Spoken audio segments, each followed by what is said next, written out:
ndipo iye sanandichitire choyipa chilichonse. Nanga ndikhoza bwanji kutemberera mfumu yondipulumutsa? Sindingakwanise kuchitira chipongwe mfumu yondipulumutsa. Ine Twaibu sindingakwanise kuchitira chipongwe mfumu yondipulumutsa. Imene inandipulumutsa ukudya wanthu.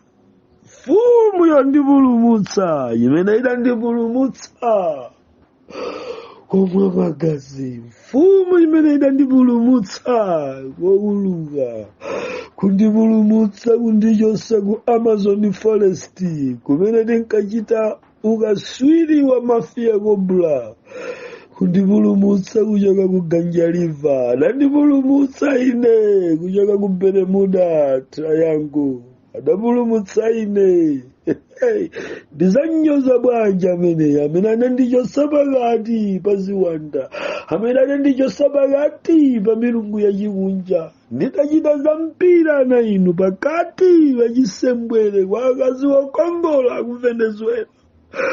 Ndidzamtaya bwanji ameneyo amene tsopano thupi langa likupanga operate under normal circumstances. Ndikungoyenda straight kuyang'ana chikhristu, ndikuyang'ana Yesu pamtanda mopanda china chondipinga. Ndikuyenda ndichikhulupirira chonse adachita zazikulu ndikundipulumutsa. Ndidzamtaya bwanji ameneyi? Zosatheka. Angakhale mutamanga zimabuludoza ndi zinamacheni, chimene Yesu adapanga kwa ine sichikufanana ndi kuti ndikanditemberera. Adalankhula zimenezi pagulu patadzaza yochi. Inu wanthu ofuna kukondweretsa wanthu, phunzirani abolekapo. Wanthu ofuna kuchita zinthu zimene zichite crowd puller, anali yekha chiholo chitadzaza akuti ndidzanyonga bwanji ndikunyoza amene adandipulumutsa.